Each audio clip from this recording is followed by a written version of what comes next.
Let me welcome everybody to one of the last few in the schedule for the San Diego HistCon. This is always a treat, and I appreciate the viewership that we get. I am recording this, so just the usual housekeeping. If you want to ask questions, feel free, but if you're not asking questions, go ahead and mute your mic. That way, when I go to edit out, I don't have to clear out all the background noise.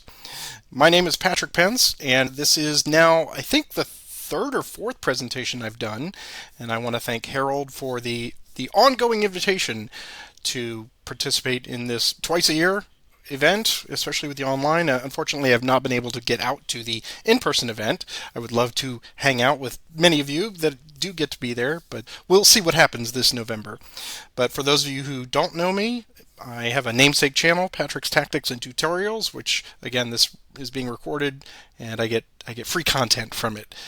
And tell you a little bit about that channel. I feature 3 of the game series that I'm most passionate about. They are the Great Campaigns of the American Civil War, the Combat Commander series, which I'm also the organizer and chief bottle washer for the Combat Commander ladder. We have many members that are here. I see them in the list.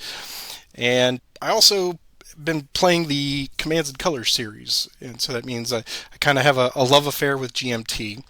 I can't help myself. I love series games, and I love when new titles come out, so they have been featured prominently on my channel. I started about 5 years ago.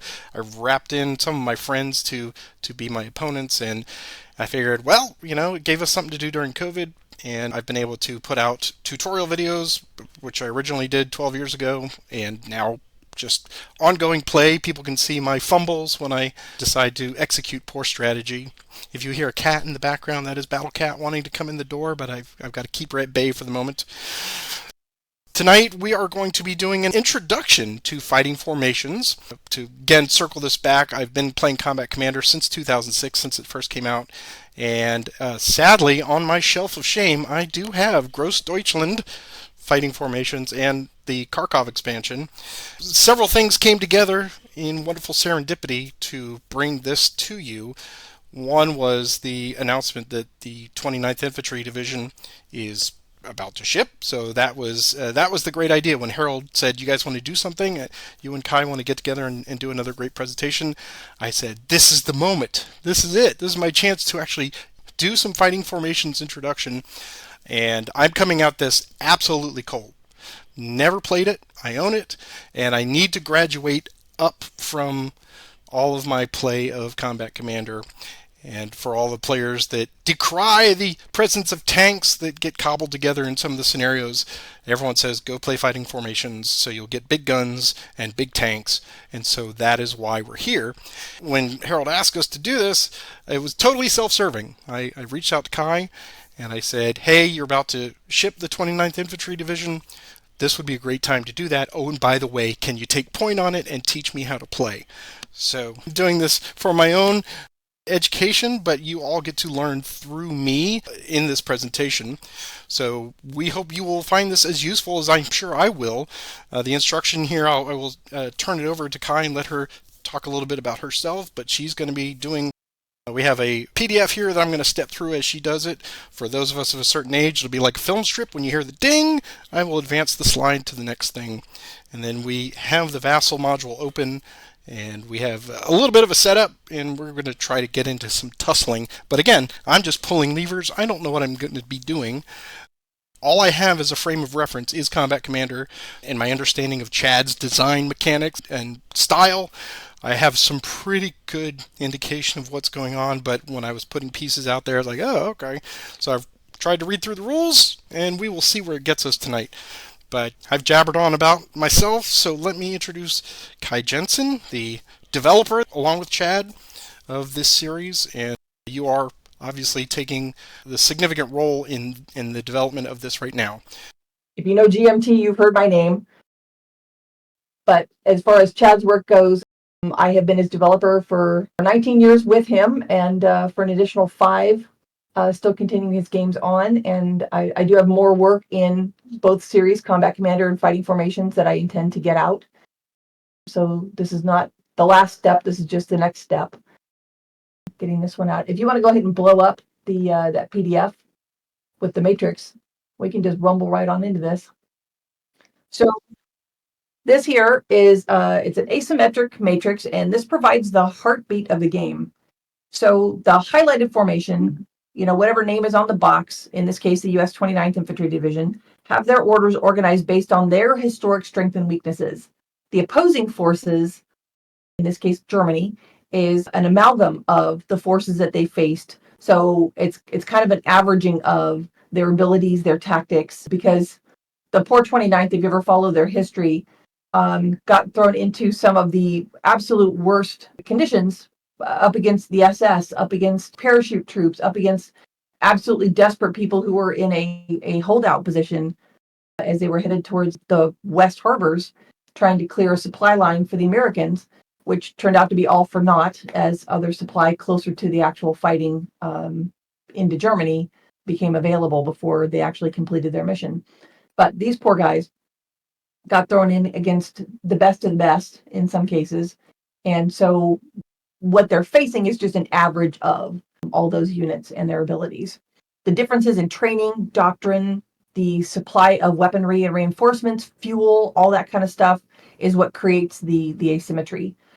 So, for example, you'll see on the German side that a move order comes in at initiative 3. So all these numbers here are what you're going to be paying in initiative. On the track below, I'll get into that in a sec. So the Germans have a 3 move. Americans get it for 4. German high command was more willing to throw their forces into contact with the enemy, while Americans were a little slower to do so and relied more heavily on their support and supply by comparison, which is why you'll see those orders at different positions on the matrix. So here's how that matrix works. The side currently in possession of the initiative marker on that track right below gets to take the next order. To do that, they simply choose a cube that's on the matrix and move the initiative a number of spaces toward the opposing side of the track corresponding to the row that cube came from. They can then perform that order from that row that they selected or any one order below it on their side of the matrix. So you're spending initiative. Just because you're taking a turn does not mean that your opponent goes next. It totally depends on where the initiative marker was and what kind of an order you pulled. So in this case, you've got the marker sitting on 4 on the American side. They could pull that 3 cube off, pay the 3 initiative, putting it down to 1, do a rally, a fire, or use an asset, and still go again. And then they could pull the 9 the next time and push things way far over, get a huge order, but then the opponent is going to have a chance to play 1 or more orders in response. So it's just a little push-pull mechanism, which kind of becomes a little mini game of its own. When you give an order, very similar to Combat Commander, you're going to activate units on the map. If the units are within command, then they're going to activate for less than the normal cost. So normally it would cost you 2 initiative. You got to keep paying. Everything you do is going to cost initiative. That marker is going to be moving a lot. So it's going to cost you 2 initiative to activate a unit. But if they're in tactical command, they're going to cost 1. And if they're in mission command, they're free. And it's entirely up to you when and where you place your command markers during the game. So if they're available to you on your sideboard, you can pop them out there at any time. You can put them at any location and they come in, and anything in their radius is going to be activated with no initiative cost for that first turn. Command will degrade over time. It's going to flip from mission at 0 over to tactical and cost 1, and then it's going to come off the board and go through a recycle period where it's not available until you can bring it back out. So that's another little mini subsystem that you got to keep an eye on. All units that you're activating, you will physically reach out on the board and flip them over because their other side has all the stats that they need for being activated, for the things they will do while they're under orders. So that's an easy way to keep track of who's been activated. You do that all right up front, activate everybody that you need to, and then as they complete their order, they immediately flip back over as soon as that one unit is done, because their stats for being under fire, for trying to move, for defense, things like that are different from one side to the other. So then do whatever your order is, flipping the guys back over when they're done. The opposing player, while all of this is going on, can activate their own units. They pay initiative just the same way, and they can react to the things you do. So they can fire back at you if you shoot at them. They can fire at you if you move. It's all the same kind of stuff that you're used to from Combat Commander, so it's op fire. This one also has return fire. So if you shoot, they'll see the muzzle flash and they can shoot right back. And that's just pushing that initiative marker back and forth across that track. And then when all the shooting's done, everything quiets down, everybody's flipped back over to their inactive side. You just look and see, okay, where's that initiative marker? Now we're ready for whoever's got that marker to go ahead and start the routine all over again, pull a new order, and get rolling. If all the cubes have been removed from the matrix, then instead you do a little end of turn sequence and a little cleanup. You check and see if the scenario ends. If it doesn't, you check and see if anyone's got reinforcements. Again, very similar to Combat Commander. You do your little cleanup, and then you reseed the matrix. You randomly roll dice, put the cubes out where they indicate, and you're ready to roll again. That's the basic rhythm of the game. Ding. All right. Go to the next page. All right. So I talked about being in command and there's command cost. So these are the command markers, and this here, what you're seeing on the screen now, is the command cycle. First, I want to point out command markers do not represent actual HQ. They're not units. They are simply markers, and they're used to abstractly represent the control of units via orders in the heat of battle, and then the degradation of the efficiency of those orders over time as the battlefield conditions change. Fresh orders that are relevant to current conditions, those are represented by mission command, and your initiative is free. Over time, at the end of a turn, those orders are going to lose their relevance to what's going on. People have moved. Reinforcements came in. Some conditions have changed, and so they've lost their relevance and are going to flip over to their tactical side. So you're not having as effective of a reach out to those units anymore, and now you're having to pay one initiative per unit to keep them moving. At the end of that cycle, those come off the board, and they're going to cycle back to the sideboard into a pending command, and they have to sit there a turn. And then they're going to come back to available command again, and this is the point where you are once again able to put them out on the map, and that is literally at any time.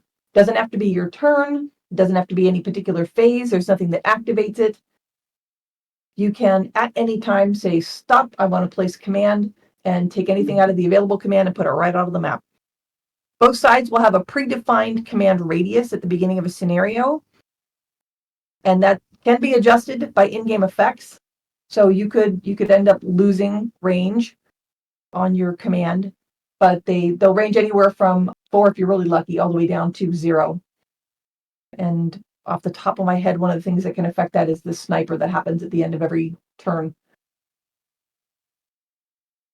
Command markers, they're, like I said, they're not a unit.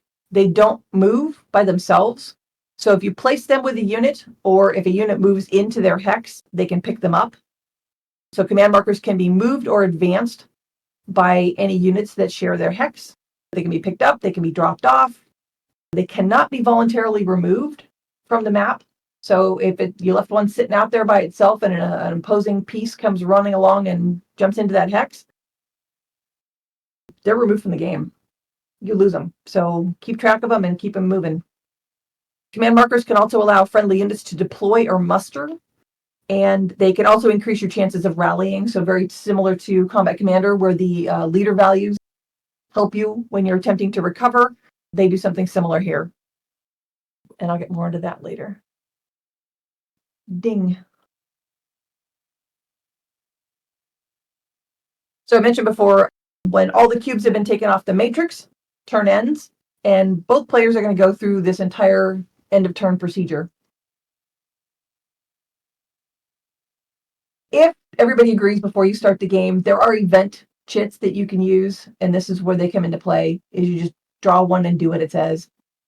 It's all the typical chaos random stuff that Chad and I loved, the snipers and fires and wind and all the fun things that happen during battle. So if you're playing with those, that's where they come in. Otherwise, very similar to Combat Commander. Again, well, I guess most tactical games, you do some cleanup and you check and see if the game ended. If it didn't, then you continue through the sequence. Now, in Combat Commander, you're familiar, the smoke goes from 1 to 10, and they come at random. In fighting formations, your smokes only have 2 values. They're either 2 or 5, and they come in as a 5. They'll degrade during the time sequence here. So if you have any 2s left on the map, they'll disappear. All 5s will then flip to 2s. And then as new ones come in, they come in as a 5. And those only ever simply act as a hindrance to line of sight. But they're on an automatic cycle, and you already know for a fact what the values are that you're getting. There's a little sniper marker that's right next to here. If an active player has their marker in there, this is where they can degrade your command. So what they'll do is they'll select one of your command markers that's out on the map. They're going to count up all the markers that you have. They're going to make a D10 die roll. And if their roll is less than or equal to how many you have on the map, then you have to choose whether you either permanently remove that marker or reduce your command and control level by 1. And that can be a really difficult choice to make depending on what your situation is. And if you've got more command coming available, that can be a really painful choice to have to make. So keeping an eye on who's got the sniper as turns wind down can be advantageous, save you some pain. Command markers, this is where they go through their cycle. So pending on the sideboard will move into available, then tactical on the map goes into pending, and anything that's on the mission side on the map will then flip over to tactical. So you do all that cleanup cycle and hopefully get something back into your available box. Reinforcements, that's just a standard mechanic. Everybody knows how that one does. And then at the end, you do your random die rolling to reseed the matrix and then determine who's got initiative and start up the next turn. Ding. The units. They've got a bunch of numbers on them and they're all different colors. What the heck? So there's a lot going on here. They look pretty complicated, but it's actually pretty darn simple. On the left-hand side is firepower in black and white. So black is always going to be your armor, and white is always going to be morale. It's going to be for the little square actual units, the guys, but it also counts for things like trucks that don't have their own armament or anything like that, and they're soft-sided, and so they rely on morale instead of armor. In essence, anything with a black number fires at any piece that has a black defense, which is the numbers that are on the right-hand side of the unit. So if it's got both, then you can choose before you declare your shot. If your target only has one of those two colors, then that's the only type that you can fire at them with. The superscripted number that goes along with that, so you can see on that tank, it's got a 23 superscripted. That superscripted number is its range. That's not a hard limit. That's just their effective range. And you can actually fire out beyond their effective range. There's just a cost to it. And I'll get into that when we talk about the dice. The other numbers on there in the top left corner is either a little symbol with 3 bars indicating you've got a full platoon, or just 1 bar indicating you've got a squad. That also helps you with your build up and breakdown because they go 3 to 1, like the little image here shows if you're going to muster or deploy. So that little marker at the top corner indicates that. On the top right, for anything with a heavy firepower, you're going to see either a circle, meaning that this is a turreted piece of equipment, so it can fire in any direction and you don't have to worry about maneuvering to get into a fire arc, or it's going to have a little triangle, and those are the pieces that you do actually have to maneuver to get facing towards your target. For the tank that you're seeing there, the two sides, when it's inactive, it's going to be the solid background side facing up.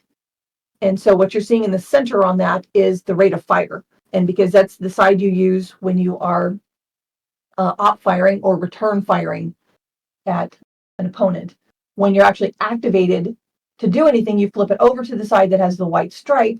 And since that's the only time you could ever move your unit, that's where you find your movement and what type of movement. Depending on the unit, it's going to have leg, obviously, for infantry, tractor wheeled for the different vehicles. And when we get around to the terrain chart, you'll see there's a separate column for each of those.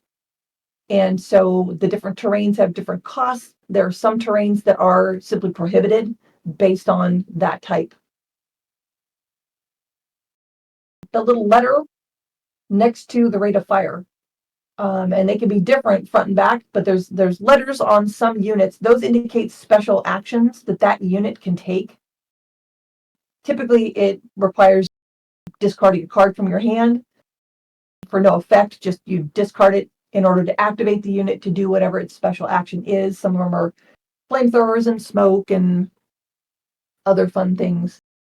Trucks that tow in extra equipment can unhook, and then the truck can get the heck out of the way. So we talked about the two ways you can shoot back when you're not being active. So say your opponent's taking his turn and he's either moving or he's shooting at you. Under either condition, you can at any time fire back at them using your firepower as normal, but this rate of fire also applies. To explain this, we need to talk a little bit about the dice. There are, 5 different sets of dice. They come in pairs. They're almost always rolled in pairs. And the D10s are your default. Anytime you're thinking about doing any firing, you're going to start with your D10s, and then you're going to have modifiers that'll increase or decrease the die sizes to increase or decrease your probabilities and the total values that you could effectively get. However, when you roll those dice, 2 kind of bad things can happen. One, you could roll low and trigger your hindrance. So everywhere on the map, there's a native 1 hindrance, and then some terrain have higher hindrances. So if either one of those dice or both of them have that number or lower, then the hindrance means your shot was ineffective and it just ends. But even if your shot is effective, but the number is triggered the same way with your rate of fire, in this case you can see a 2 on here. So if you roll a 2, obviously that native 1 hindrance didn't get triggered, but your rate of fire did. So this shot will go through, but the unit is now spent and they're out for the remainder of this order. And you actually place a spent marker right on them to indicate they're no longer going to be participating in the fun. So the better the unit, the lower that number. You can see like infantry, they'll have a higher 4, 5, 6. So too many fire shots and you've overheated the barrel, and there you go, and you got to take a time out for a second, cool things off, or switch barrels. Where the larger equipment, the heavy equipment, has the capability to just keep pounding, and they'll have those lower rate of fire numbers. I think that's everything on here, so we'll say ding. Fun vehicles. Yes. Flamethrowers, it's yeah. So the crocodiles, flamethrower tank. The Mack trucks, those just tow in equipment and then get the heck out of Dodge. But they were a nice, easy way to get your guns up close to the action instead of having to manually shove them across the field. Okay, so here you can see the 3 different types of speed too. You can see the colors are different in that center stat running across the bottom. And that's just a clue that when you're checking your terrain chart, there's a colored column that you'll be going to check out. Yeah, most vehicles will have the little symbol on the top right there to indicate you're facing or needed or not needed if you're turreted. Mack truck obviously doesn't have any sort of weaponry at all, so they don't even get a symbol there. The face up, face down on these flip top to bottom.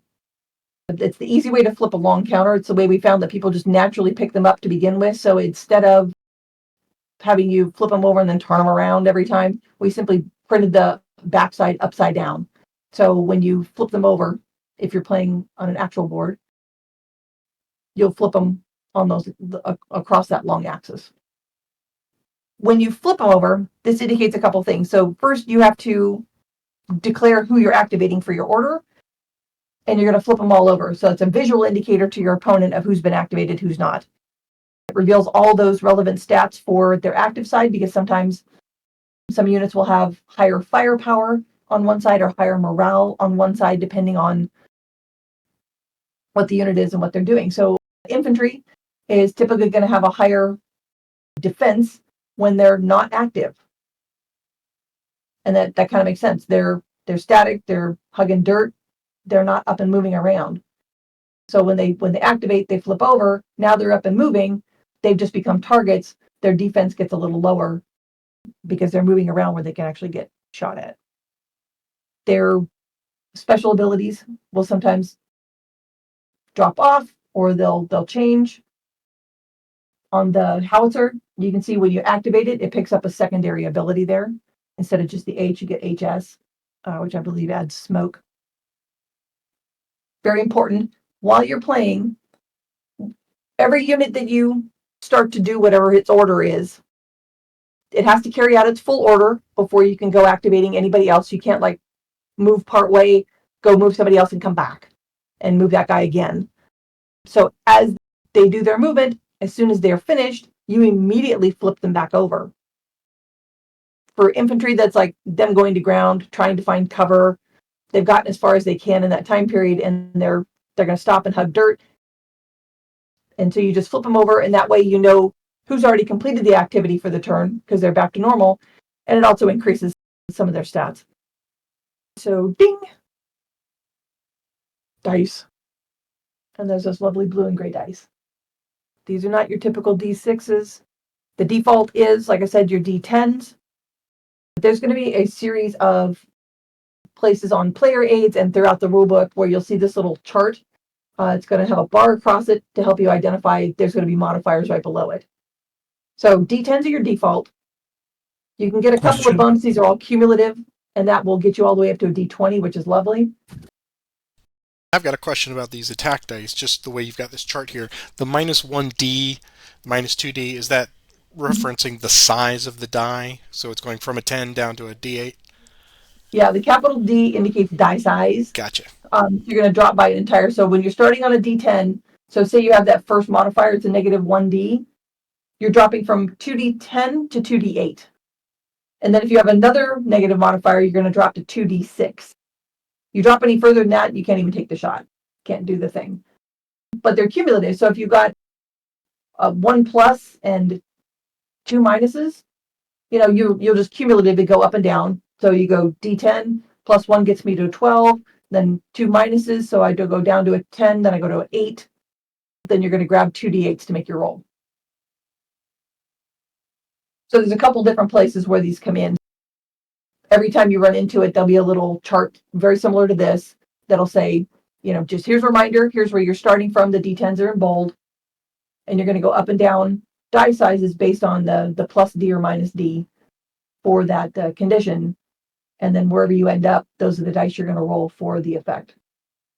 The differences with the die size is obviously if you know your probabilities, the 2D6, you've got a higher chance of hitting a hindrance, a higher chance of your fire, just because you don't, and there's a smaller range of numbers that you're going to add to your firepower. So, the best you're going to do is add 12 if you're lucky. Where with the D20s, now you got 20, so on 2 dice, you got a way less odds of hitting your hindrance or hitting your rate of fire, but you got a possibility of adding 40 to your firepower or whatever else it is that you're doing. So the probabilities are just dramatically different on those die sizes. And so instead of having to go to charts and do all this add, subtract, and do a ton of math, we just let the dice take care of all that. I think that's about all I can say about dice. Ding! Say you're shooting at somebody. You get lucky. You get a hit. He blows his defense. What happens? So this is where in Combat Commander, it's simply the unit's broken. They could sometimes be suppressed. These are the markers for fighting formations. Is you'll go dig in a cup and pull one out at random, and there's 2 sides on every marker. It's going to have a vehicle side and the infantry side. So if the unit is square, it gets the dude, and if the unit is rectangular, it's going to get one with the tank, regardless of what type it is. It could be a gun, it could be a truck, it could be a tank. Doesn't matter. If it's a rectangular counter, it'll use that side. The symbols on there, really simple. If it's got a little circled F, then whatever unit that marker is sitting on cannot use any fire. They can't assault, they can't melee, they can't return fire, they can't op fire, they can't fire, nothing in the fire family. If it's got the M, that's all their movement is temporarily removed. So they can't move, advance, they can't even pivot, they can't spend MPs for special actions. Nothing that comes off of movement is possible when it's got there. And some of the counters have both. Those are brutal. The number that's on there is your rally number. So going back to the dice, starting with the D10s and then going up or down depending on conditions, you're going to end up with a pair of dice to roll, trying to get that marker the heck off your guy. And all you do is roll, and if the result is greater than or equal to the marker, then your rally was successful and you just throw it back in the cup. If the number is black, like most of them are, then if your result is less than, then you just weren't successful, but the marker sits there, nothing else bad happens. But if the number is red and you roll less, that unit is eliminated off the map, back in the bin. Those are usually, they've got markers, they're labeled like immobilized, unconfirmed kill, things like that. And typically my recommendation is if you end up with one of those on a platoon, the very first thing you want to do is break down that unit. Because if you make a rally roll on a platoon and it fails with a red number, you lose the whole platoon. You don't get to deploy. You don't get to do anything else. So you want to deploy that thing so that you're only going to lose one squad out of that platoon. If you do deploy, for the 3 counters that you get, one of them is going to contain this hit marker. The other 2 will be just fine. What's the range of these awful numbers? 2 to 20? 2 to 20? Okay. I think off the top of my head, yeah, they're, I think 20 is the worst. High enough that if you've got one of those on there, you've got slim odds of being able to recover it. You're really hoping that you broke down, like with a command marker in cover, in whatever the best conditions are that you can possibly get to attempt to rally that thing. It's either you can't fire, you can't move, or both. And if the numbers are low, they're just a nuisance. And then you've got the option to rally. You get to choose. You're not waiting to draw a recover card. And they're relatively low on the matrix. So if you really need to pay extra, rallies at a 3 for the US and a 4 for Germany, and if all the cubes are up in the 10, 9, 8 area, and you really need to get your units back, well, you just pay the initiative and do it anyway. So it's by your choice unless all the cubes happen to be below that low. Just that. Ding. This is that slice of the terrain chart that I was talking about. You can see it's got 3 columns, color-coded to the units that you're looking at. So when your units are flipped over and activated, you'll immediately see the color that's in the middle of their speed. And you just find that column, whatever terrain they're in, that's your movement cost. Keeps it really simple. Above that dash line, just like Combat Commander, in hierarchical order, these are terrain types. So if there's multiple features within a hex, whatever is furthest to the top of the terrain chart is that hex type. So we don't care about center dots. We don't care about majority of the hex, anything like that.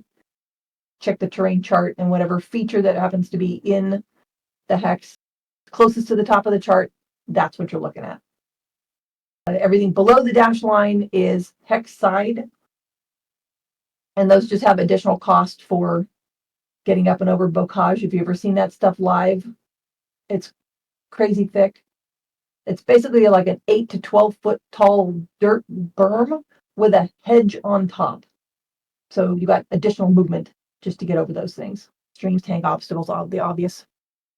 And like Combat Commander, some block line of sight, some block movement, some are just a hindrance, and so you just have to deal with them when you're firing and take a chance on missing your shot. Like you can see bocage on there's got a hinder 5. A lot of that is simply because of that dirt berm, and the hedge at the top is generally pretty darn thick, so unless you're standing right up against it, you're not going to be able to fire effectively because you just can't see what's out there. I mentioned this before, but always worth repeating. There is a default 1 hindrance in all hexes. The additional hindrances replace that. Like rough and field have a hindrance of their own. So it's not cumulative. I'm not going to add rough and the native hindrance together. You just take whatever the highest one is. Some hindrances are including hex side. So like smoke. If you end up with smoke on the battlefield, it's not only in hex, but it also affects all the the hex sides of the hex it's in as well. So if you're stringing line of sight and it goes along a hex edge, that is also going to be affected. Certain units, I mentioned, there are areas that are impassable to them, so the tracked vehicles come to mind. If they are running through town, I took off the notes that run off to it's like half the chart on the right-hand side here. And I didn't put them on here, but you'll see there's asterisks and there'll be all sorts of little notes. So people obviously can run around between buildings. Tanks are going to have a hard time of it, and they're going to have to stick to the roads that run through those buildings, and they're going to be what's called in column while they're doing that. There's little markers you have to put on there. You can only have one tank per hex at that point because they have to stack up in like little ducks in a row to make their way through town. They have to stick to the roads to do that. They're not going to go squeezing through the little buildings. So they become a lot more vulnerable to things like melee if you can catch them in those conditions. Ding, I think I've got one more page. Yeah, here. one more page. All right. Oh, right. So I don't know about you guys, but after I've read too darn many rule books, I can't remember what I'm doing once I get into the heat of battle. So you will find this little summary of orders all over the place. It's on the back of the rule book. It's on the back of the playbook. It's got its own, I think it's also on a player aid. But we tried to make sure there are several of these in the game so everybody can just have one sitting in front of them at all times. It's got most of what you need once you've started playing. If you need a quick refresher, 99% of the time it's going to be on this chart. And if it's not, it tells you exactly where to go to get the actual full details. So when I'm playing, I usually tend to sit with this right in front of me. There are several of those, and I made sure they're on the back of every booklet, pretty much. My eye is drawn down to the very last one for OpFire, and I see that you expend initiative even though you're not the active player. So let's say you've spent you're moving, and I want to fire it on you, and you still have 4 initiative left. I spend 1 if I'm in command, right? And then now you now have 5, right? So Yep. I'm pushing it back more on your side, and if it's already on my side, I might be potentially giving it back to you. Is that Yes. okay? Yep. Yeah, that's exactly how it works. And so you'll find out when you get in the middle of a firefight, you'll start looking at where is the initiative? What's the likelihood of my shot having an effect? And you start weighing up that is it even worth taking the shot? Or do I want to make sure that I hold on to the initiative so I go next? Is that more important than shooting at this guy who's trying to cross the road? And you start having to make those decisions like, is now the time to be doing this crazy thing? So you're not automatically always going to be shooting every time you have a chance to. In some games, there's no penalty to that. In this game, the initiative cost is the big penalty. And in some cases, firing, you could draw return fire. So where we've got op fire is where you're shooting at someone who's moving. Return fire is you shoot back at someone who's shooting at you. So basically, you saw the muzzle flash coming from the bushes over there. You're going to pour fire into those bushes. And so if somebody's shooting at you, you can do the same thing. Spend initiative, fire right back at that. But then how much initiative do you want to put into that? How much effort is that worth to you right now, given the conditions and the likelihood of you actually getting in the next order? So, and then keeping track, that's another, like, there's a lot of little subsystems that it doesn't take a whole lot of thought, but you kind of got to keep an eye on, like cycling your command markers. So you don't want to dump them all out on the turn because they're all going to degrade on the second turn, and then they're all going to be gone for the third turn. And you're going to be paying full initiative for everything you do for that entire turn if you don't have any command that you can put back out there. So I tend to just judiciously start out with them and then hope to always have at least one in hand for emergencies. So you get a perfect opportunity or somebody moves where you weren't expecting them to, you could just pop that command out there, do your stuff for free, and then make sure you're not having to push that initiative marker. What I'm struck by initially on this, just having heard this, and from the few games I've observed, is that even for, I guess, experienced player, that the pacing on fighting formations is significantly slower and more drawn out than what we've become accustomed to in the quick card play, for fast players of Combat Commander that know the stuff and are going through all those mechanics. This one, I think it's really taking you down several slower paths. Is that safe to assume? A little bit. Beginning players can hit a whole lot of AP, just trying to wrap their head around all the different things that they can do. And, is now the time to do the special action. But I haven't mentioned even there's cards. So on the matrix of the high numbers, you can pull a cube and spend it to draw asset cards into your hand. And then the actually using the assets is the dirt cheap down at the bottom. You just pay one and you can play an asset card from your hand. And for the US, it's because of where the 29th got sent, most folks were headed east to Germany. These guys got sent west to try and open a supply line. And so they had their own dedicated air. They had their own dedicated artillery. For the most part, if they needed it, they called for it, and there it was.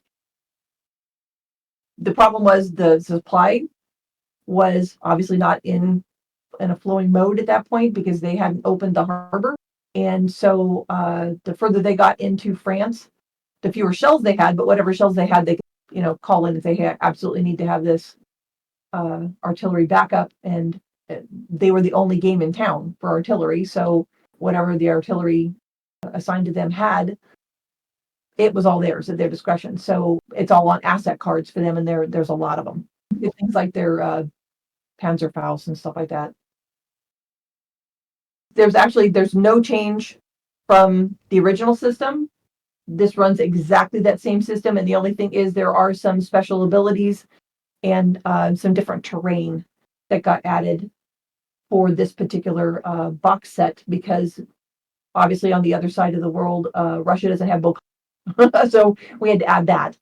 Fort Montbray, so you got a fortified position that we had to add some additional rules for. So this particular box set has a few features that are different simply based on what the 29th faced versus what GD faced. But the core system itself is identical. Well, we are coming up on an hour. If we want to do a little bit of activity here, we can transition over to that. Both Kai and I have set up some pieces here, and I have no idea what I'm doing with these pieces. But based on the scenario which she gave me, which the one we're looking at here is scenario number 6, Zero Hill. I saw where she had some units, I put some units out to respond, then she did some fine-tuning, and now I guess it's time to do some shooty or whatever. What do you say? Yeah. I guess the Americans have the initiative to start, is that correct? Yes. Okay. So the analysis paralysis commences, but I was just thinking the first thing I would probably want to do, since I've got this nice line of sight and I've got a big gun and you've got a big gun over here, why wouldn't I try to shoot them? Yep. But there's no fire, so I have to do something higher than that. So I would probably, I guess, take this one, right? Spend it and put it over there. And so I can use the fire. All right, you want to walk me through? So the first thing you're going to do, you just pull the cube from the 3 slot. Right. You're going to push that initiative 3 my way. There we go. Okay. Now you're going to start activating units. So you're declaring, you pulled it from the 3, so you can declare either a rally, a fire, or an asset order. So you have to tell me which one of those 3 you're doing. I'm going to do a fire. You do fire. Okay, now you're going to activate all the units that you want to give that command to. Okay.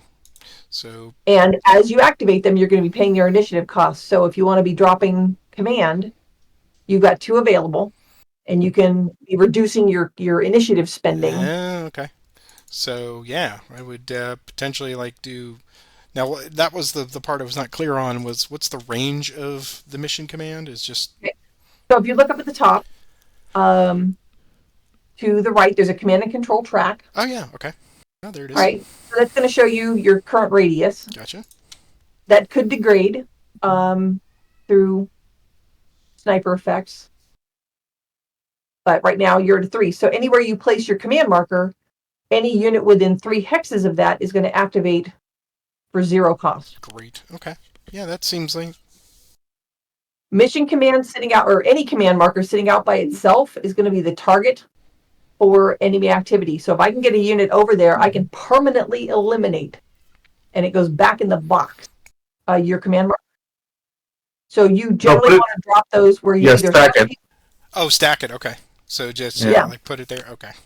Put it where you've got somebody, or where you're planning on running somebody through and picking it up. Got it. Okay. You can swing through and scoop them up as you go. Sure. Yeah. Okay. So I would activate then all these units here.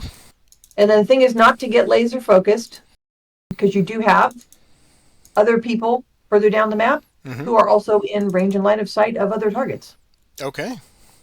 So it's not like Combat Commander where you activate one leader and he only activates around him. You have the opportunity to activate anything on the map. It just matters how much initiative do you want to spend, or how many command markers do you want to drop. Gotcha. So that's part of why this plays a little slower, is because you always have to consider the whole map. Right. The initiative cost is 2 if it's out by itself, 1 if it's in tactical command, or 0 if it's in mission. Got it. Okay. The cost that you paid to begin with up top was just for the order itself, and it's got nothing to do with your activation. Gotcha. So each one of these then would be 2 because they're outside of any command. Okay.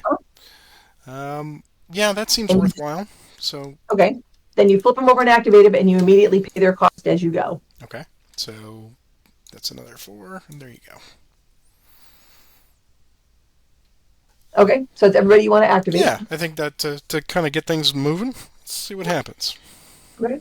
And then you just, tell me who's shooting and what you're shooting at, and we'll just walk through it. Okay. Well, we'll start with the 57 millimeter.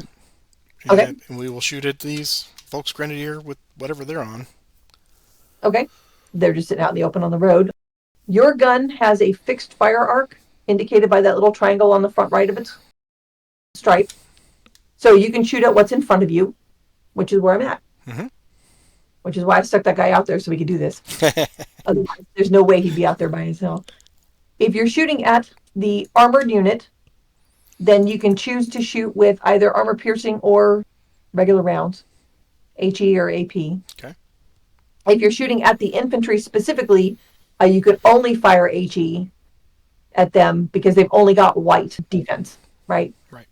So you're going to declare which you're firing, because if you're firing white, one, you got a much smaller number, but you can affect both units. Okay.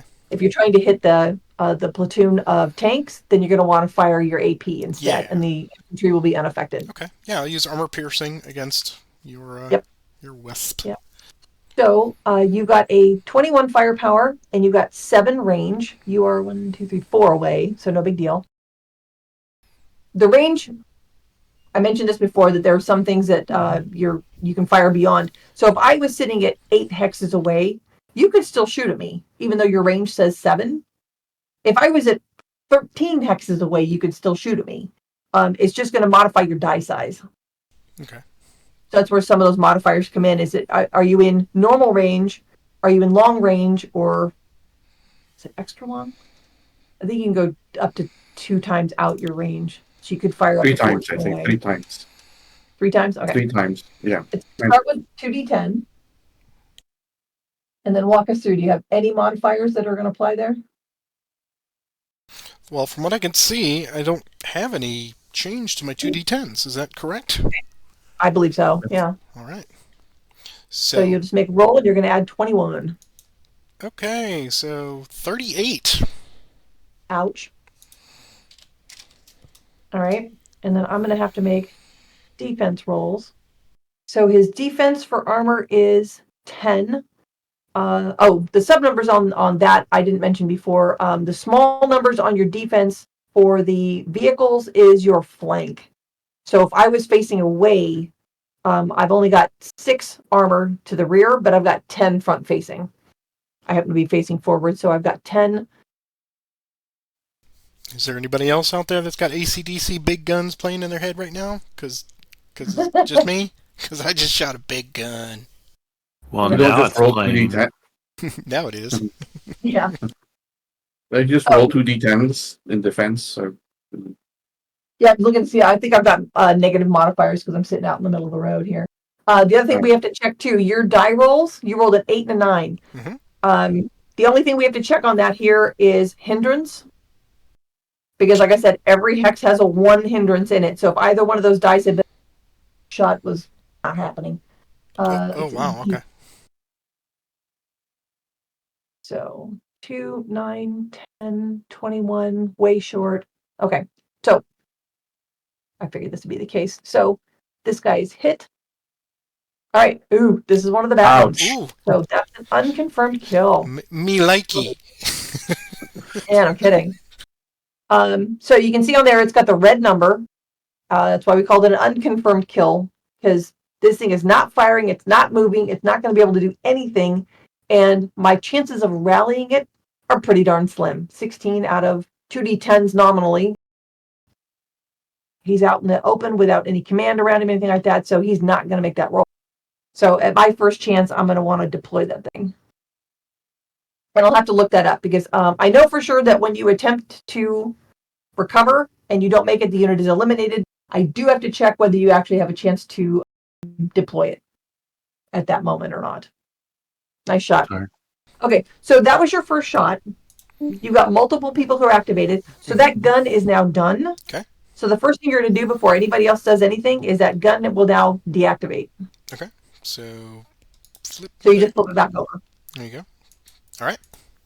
All right. So now if anything happens and a shot happens to land in that hex, you've got different stats that you need to look at. So it's really important as you go, as people move, shoot, whatever, that as soon as that unit is done, that unit flips immediately back to normal. I see. Okay. And now you just look for your next unit that has a stripe and decide who's shooting and what they're shooting at. And you just keep doing it until all the stripes are gone. All right. We'll take the. I guess we'll go with the rifle squad that's here, and they will shoot obviously at the same target here, and they're both because they both have a white number. Right. Okay. That's yep. All right, but it's for that rifle squad, it's too far for his range. 1, 2, 3, because they're at a 4 and he's at a 3. So I'm guessing that brings me down. It just reduces the die size. That's one of the modifiers on the chart. Okay. Yeah, D10 to D8. If he take the shot, he's just going to be less effective. Okay, so he will take the shot, and here's a 2d8. So it's an 8 plus his 16, 24. Okay, and then you check your dice for hindrance. You're all good. So you are 24. Let's do the infantry first. Volksgrenadier are just 11. No modifiers. 11 and 12 is 23. Mm-hmm. Missed it by that much. So, yeah. So he gets a hit marker. All right, that's not too bad. He's just hugging dirt. The other guy, normally I would go through the whole, would deploy it, break it down. So what you'll get is 3 units of the same type, but one of them is going to carry that hit marker. And then the other 2 are still just totally fine. And do you just make one check for all 3 of them? Or do you... No, they would individually check. Gotcha. Because the one that's already got the hit marker, if it gets hit again, I believe is just eliminated. The other 2 have a chance of picking up their own hit markers. But they were all in the hex at the time that the shot came in. You would just deploy, one guy gets the counter, everybody makes their saves. For simplicity, I'm just going to do it here as one unit. So 16 and no modifiers. And of course. Wow. Yeah. That's my luck. That's how my life runs. So we will eliminate 1 squad of a platoon. There we go. Okay, so what happens is the 1 is gone, which means that the hit marker goes away. Return hit marker to pool. There we go. And then the 2 survivors are backwards, but that's okay. We'll ignore their facing for right now. He failed his roll. Then the other 2 guys still have to make their rolls, and you can see they've got different stats. So now there's 13. And 10 is 23. So he's going to be hit and hit. So let's get some hit markers on here. There we go. Okay, so much fun. Ugh.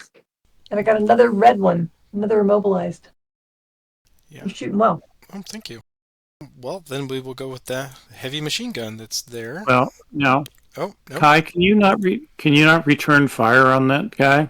I could return fire. I could actually fire with anybody. Anybody who can see the. Yeah, but the one tank and the one guy, they could return fire for 0, right? Now the machine gun, he would return fire for 2 on the initiative, correct? Because I've got mission command sitting over here. Yes. Okay. Yeah. So what that would look like is, so the one tank that's got the stunned has a no fire symbol. So one of those 2 tanks can't even fire back. The immobilized tank could, because it's got track issues apparently, but it doesn't have any problem. And then the Volksgrenadier are also not mobile at the moment, but they could also fire back. So if he just shot at me, I could shoot back. If he shoots at me again, I could shoot back. And you're literally trading 1 for 1. It's a very interesting wrinkle. I like that. Yeah. So how that looks, let's go ahead and do it. Good call. I forgot about it. So we're looking at my mission command is up there you go, that. Which means that I'm not having to pay any initiative. So yeah, perfect time to shoot back. So I saw the muzzle flash. I know where the bullets are coming from. Everybody over here's got a firepower of 13, so we'll just say the VGs are shooting. I've got no advantages, so my dice aren't going to go. Oh, actually, it matters the range. Yeah, if the VG shoots, you have to use 1 dice less, but if the tank shoots, you don't have to. Yeah, I'm just looking at the range, and I'm like, yeah, we're going to shoot with the Vespa. So yeah. And it's automatically, I don't have a choice on target. I fire back where the shot came from. 14 and 13 is some number. 27. 27. Yep. Okay. Yep. I'm math impaired. All right. So now he's going to have to go through a defense roll for that hex. Okay. Well, multiple. And I've got some cover, it turns out, right? I'm in a building. Yep. Yes. So building cover 4. All right. So I will start with the rifle that just fired. Okay. So they're a 2d10, 16 plus the 11 is 28. So I just barely got it. Fine. Yep. It's that other number. All right. So now the MG17 is 13 plus, and they're gonna get hit. All right. I was just about to shoot that. All right. So we'll apply a hit marker, and they're suppressed. Yep. Okay. So the unit that you started that whole fire with is done and now unactivates. Right. Yes. He's flipped back over. Right. Okay. And then, Now the suppressed marker that you got has a no fire. So the other unit that you were going to fire with now can't. So I just go ahead and flip him back over, right? So you can flip back over. Yeah. Yep. Because you're under fire order and he can't do anymore. He just unactivates. Okay. And then you've got a veteran standing out in the road if he wants to take a shot. I do want to take a shot. And he is right at 3, so he'll shoot at the same hex. So 16 plus 2d10 is 27. Okay. And you still haven't hit your hindrance. Oh, what I should have checked for, because I did return fire, the other thing I needed to check for was rate of fire. So my shot that was a 10-4 coming from the Vespa, my rate of fire is 6. Yeah, the Vespa gets a X. It'll be a spent. So that dude is spent because, and the shot still goes off in that case, but he's not going to get any further firing during the rest of this entire fire order. So no matter how many other guys he shoots at me with, because we've got several still activated units, that one unit is out of the action for the rest of this order. And at the end of his turn, when he says done and we go to see who's got initiative, all those spent markers just come right back off. Gotcha. Okay. So now you're just checking against the 27. So I'll start with my BG dude is a 11 and 11. He's going to be hit. Oh, then he's just toast. Yeah. I would break him down and all that normal stuff. Return the hit marker. Okay. So that whole platoon just got wiped out. So, yeah. Wow. Good job, veterans. I would technically deploy it, and the markers would go places, and And I but guess- normally, yeah, that would break down, and just like we did with the armor platoon, one will carry the marker, the other two are fine, and then if Gotcha. they get hit again. Okay. So these guys would just do 2 more saves, and in this case, because they're each carrying a marker, if they get another hit, they're also just out. So the dude who is immobilized blows his roll, and then the other dude, is equal to. We're No, going equal to means it works out for the defender. You're okay. It always favors whoever's rolling for you. All right, and that goes Yeah. back. So one guy didn't make it, and one guy did. So that's what it ended up looking like. But we've significantly blunted that little force. So Absolutely, yeah. Yeah. Which is what I wanted to demonstrate. That's why I put him out in the road. It's like, Fantastic. let's get some things shot up. And then your dude flip back over, so perfect. And And then, then you just look who else still has white stripes, Sure. and you just keep, just keep going. I'll do these last 2, and then I think we'll just wrap it up. I'll do Okay. the 50 cal. We'll shoot at the veteran down here. Okay. So it's an 18. There's no modifiers. And, so 18 and 2 10s. All right. So 30? And my dude is 12, and cover gets me another, 2. 4? 2. 2? All right, To the fine. woods, So yeah. 14. Yeah, okay. Fine. Fine. That's what that looks like. Hey, there we go. Shaken, not stirred. And then finally, the veteran up here is... Nope, hold on a sec. Oh, 'cause I'm that's gonna- right. You're shooting back. See, I got to get used to that. Yeah. So shaken dude, he is currently out of tactical. He's out of everything. So I would pay 2. So I'm gonna come up here and push that marker back. But it's worth it. So I shoot back at the 50 cal. And I'm a 13. No benefits. 8. Do not hit the hindrance. So 21. Okay. And I'm a 12. You're gonna laugh that one off. Maybe. Yeah. Okay. Got it. 25. Okay. 24. And then your lash. Okay, and then the last one, he is right at range, so everything's good there. So 16 plus 18, Oh, with the die 34. roll. Marksman. Mercy. I'm not All right. playing against Patrick, that's for No sure. kidding. You'll never Right. see this again. Trust me. My dude's at a 14 with his cover, and he's toast. Okay, that's a good place to leave it then. I think so. That was Sure. do the George Costanza. That's all for me. I'm out. That's it. I'm done. I'm flipping the table on you. I tell you what. Well, then I guess I'll give you the opportunity for any final thoughts, and then I'll send everybody out. If you have any closing things. But you guys get the flow that it's. You take your orders, but things are going to interrupt, and you got the chance to shoot back, to respond, and spend initiative. And now, we get done with the whole thing, and then we're going to go back up top and say, hey, where are we at now? It's 5 on the American side. It's American's turn again. But you can see how that back and forth flow of the fire, return fire, move and op fire is very similar. And I think the one thing that I forgot to mention, there's multiple different ways that you could end up in melee, which is very similar to Combat Commander, once you're actually in the same hex.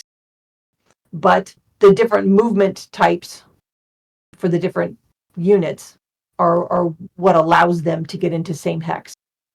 So infantry have to use advance, vehicles will assault in, guns have to use a move to get into an opponent's hex. And then as long as the 2 forces are in the same hex, those are their only targets. You can only fire at what's in your same hex if you're co-located. You could actually stay co-located turn after turn, where Combat Commander, it's all one and done. Yeah. Right. And at the end of that turn, only one side is still in that hex. Well, in this case, you could go through multiple rounds, whittling each other down before you get down to a clear winner in that hex. So it's not all or nothing. It is literally the knife fight in a phone booth kind of thing. Oh, that's awesome. Yeah, I like that.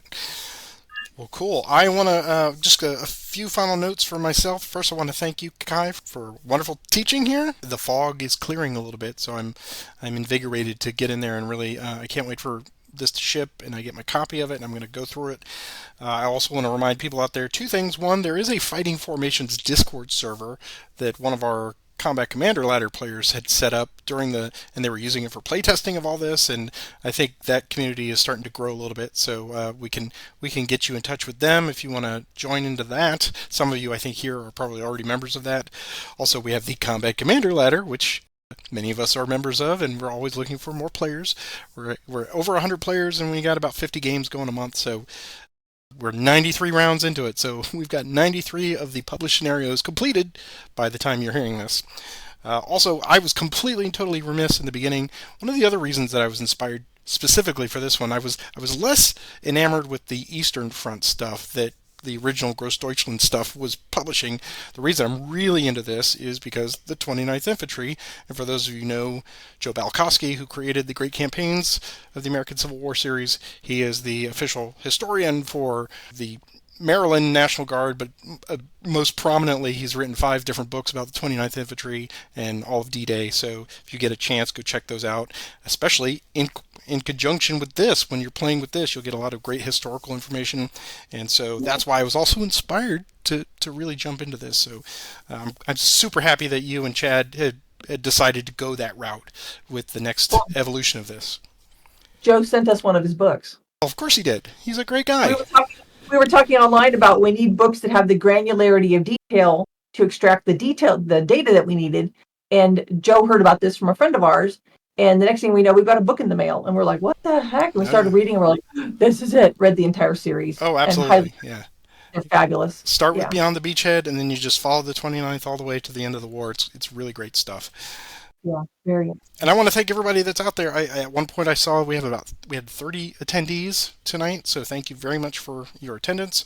I hope you enjoy the rest of this. I think we're winding down the remainder of the winter quarters, but it's been a joy and a privilege to spend an hour and a half with you and Kai once again. I can't wait to see what we're going to do in 6 months during the June activation. And anybody else, if you know how to get a hold of me, somebody very nicely put my channel link in the chat notes there, so thank you very much for that. If you need to go back, you can watch this on video. It'll be out in a day or two once I get it all cleaned up. And you are all dismissed. Thank you very much. Thank you. Thank you, guys. Great job. Thank you. Thank you.